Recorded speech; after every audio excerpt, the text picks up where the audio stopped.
মানুষের জন্য বিভিন্ন ইস্যু।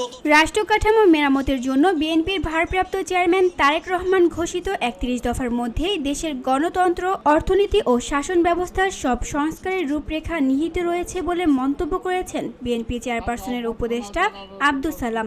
মঙ্গলবার রাজধানীর শাহবাগ তারুণ্য শক্তি কেন্দ্রীয় কাউন্সিলের আয়োজনে বিএনপির ভারপ্রাপ্ত চেয়ারম্যান তারেক রহমানের প্রত্যাবর্তন উপলক্ষে সংক্ষিপ্ত সমাবেশ ও প্রতীকী আয়োজনে তিনি এসব কথা বলেন।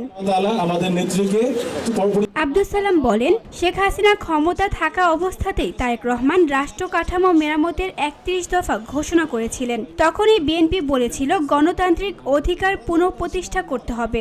অথচ এখন আমাদের বিরুদ্ধে অপপ্রচার চালানো হয় যে আমরা নাকি সংস্কার চাই না। তিনি আরও বলেন, শেখ হাসিনা রাষ্ট্রের প্রতিটি প্রতিষ্ঠান ভেঙে দিয়েছেন।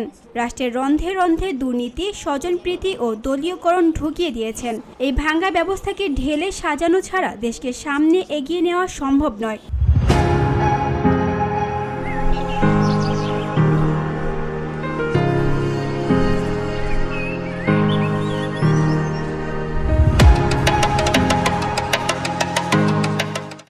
তারেক রহমানের দেশে প্রত্যাবর্তন প্রসঙ্গে আব্দুস সালাম বলেন, আগামী ২৫শে ডিসেম্বর তারেক রহমান দেশে ফিরছেন। তার আশা ঠেকাতে নানা ষড়যন্ত্র হয়েছে। যেমনিভাবে শহীদ রাষ্ট্রপতি জিয়াউর রহমানকে হত্যা করা হয়েছে, বেগম খালেদা জিয়াকে হত্যার চেষ্টা হয়েছে, ঠিক তেমনিভাবে তারেক রহমানকেও হত্যার ষড়যন্ত্র করা হয়েছে। কারণ তারা চায় না জাতীয়তাবাদী শক্তির কোনো নেতৃত্ব এই দেশে টিকে থাকুক। তারা চায় না এই দেশের জাতীয়তাবাদী শক্তির কোন নেতা জীবিত থাকুক, নেতৃত্ব দেখ। তারা সেটা চায় না। তারা চায় জাতীয়তাবাদী শক্তি নেতৃত্বহীন হয়ে পড়ুক।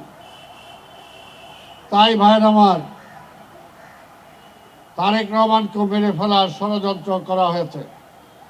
সেই নেতা আজকে দেশে ফিরে আসছেন। আমরা জানি আগামী পরশুদিন শুধু ঢাকা শহর নয়, সারা বাংলাদেশ থেকে, শুধু বিএনপি নয়, সারা দেশের মানুষ বিভিন্নভাবে তাকে অভ্যর্থনা জানানোর জন্য ছুটে আসবে। তিনি আরো বলেন, শুধু ঢাকা নয়, সারা বাংলাদেশ থেকে মানুষ তারেক রহমানকে অভ্যর্থনা জানাতে ছুটে আসবে। লক্ষ লক্ষ মানুষ বিমানবন্দরের দিকে যাবে। সবাই শৃঙ্খলা বজায় রাখবেন। অনেকেই হয়তো বিমানবন্দর পর্যন্ত যেতে পারবেন না। যারা যেতে পারবেন না তারা রাস্তার দুই সাইডে দাঁড়িয়ে যাবেন, সেখান থেকেই অভ্যর্থনা জানাবেন। লক্ষ লক্ষ লোক আজকে বিমানবন্দরের দিকে যাবে।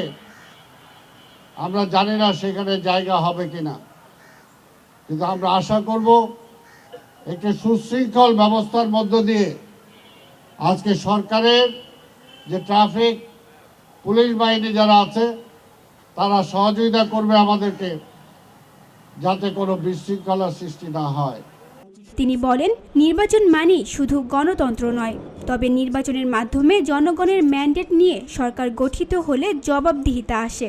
অনুষ্ঠানে আরও উপস্থিত ছিলেন সংগঠনের সভাপতি মোহাম্মদ শওকত আজিজ, আব্দুল্লাহ আল জোবায়ের বাবু, সাইদুল বাশার শোয়েব, রেজাউল হোসেন অনিক, আইনুন নিশাত, মোহাম্মদ জিসান গোলজার সহ আরও অনেকে। তানজু হাবিবা, ভিওডি বাংলা, ঢাকা। যেমন দুর্নীতি হতো।